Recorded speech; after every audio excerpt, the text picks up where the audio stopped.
যে ওয়াতু হাক্কাহু ইয়াওমা হাসাদিহি ওয়া লা তুসরিফু, আর এতে শরীয়তের নির্দিষ্ট যে অংশটুকু আছে তা ফসল কাটার দিন তোমরা আদায় করে দাও।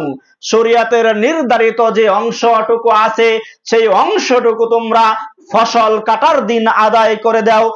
অপব্যয় করো না, অপচয় করো না।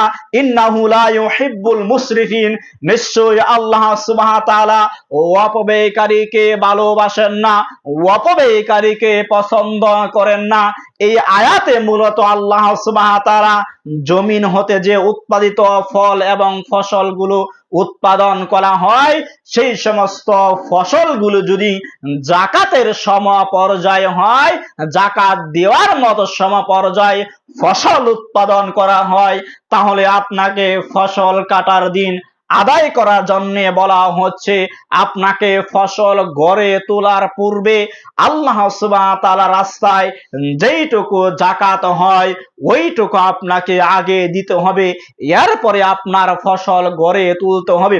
সম্মানিত হাজরিন, জমিন হতে উৎপাদিত ফল এবং ফসলের যাকাত আপনাকে আদায় করতে হবে। যেহেতু আমাদের বাংলাদেশে ধান চাষ করা হয়, ধানই আমাদের ভাত হচ্ছে প্রধান খাদ্য, যেহেতু অধিকাংশ মানুষ আমরা ধান চাষ করি, তাহলে ধানের যাকাতটা আপনাকে আদায় করতে হবে। যখন আপনার 18 মনের বেশি ধান হয়, 18 মন 400 গ্রাম যদি আপনার ধান মারানো হয়, যদি আপনার খরচ হয় পানি সেচ দিয়ে আপনি ফসল মারান, যদি আপনার নিজের টাকায় পানি সেচ দিয়ে ফসল উৎপাদন করেন, তাহলে আপনাকে 10% 5% যাকাত প্রদান করতে হবে। যদি আপনি নিজে সেচ দিয়ে ধান উৎপাদন করেন, আপনাকে 5% যাকাত দিতে হবে। সুতরাং যেটাকে আমরা বলে থাকি 20 মনে 1 মন ধান আপনাকে যাকাত প্রদান করতে হবে। আর যদি আপনি আকাশ থেকে বৃষ্টির মাধ্যমে ফসল উৎপাদন করেন, আল্লাহ সুবহানাহু ওয়া তাআলার রহমতের বৃষ্টির মাধ্যমে যদি আপনি ফসল উৎপাদন করে থাকেন, তাহলে আপনাকে 10% যাকাত প্রদান করতে হবে। 20 মনে আপনাকে 2 মন যাকাত প্রদান করতে হবে, মানে আপনাকে 10 মনে 1 মন দান আল্লাহ সুবহানাহু ওয়া তাআলার রাস্তায় যাকাত দিতে হবে। সম্মানিত হাজরিন, যেহেতু এইটাকে বলা হয় আমনের ফসল, এই ফসলটা মানুষ করে থাকে মূলত আকাশ থেকে বৃষ্টির মাধ্যমে। যারা আকাশ থেকে বৃষ্টির মাধ্যমে এই ফসল উৎপাদন করেছে, যদি কোনো ব্যক্তি 9 মণ ধান পেয়ে থাকে, তাহলে তার উপর যাকাত ফরজ হয়নি। যদি কোনো ব্যক্তি 10 মণ ধান পেয়ে থাকে, তাহলে তাকে 1 মণ ধান যাকাত প্রদান করতে হবে। যদি কোনো ব্যক্তি 20 মণ ধান পেয়ে থাকে, তাহলে তাকে 2 মণ ধান যাকাত প্রদান করতে হবে। যদি কোনো ব্যক্তি 50 মণ ধান পেয়ে থাকে, তাহলে তাকে 5 মণ ধান যাকাত প্রদান করতে হবে। মূলত তার সম্পত্তির মাঝখান থেকে 10% যাকাত বের করে আল্লাহ সুবহানাহু ওয়া তাআলার রাস্তায় দিতে হবে।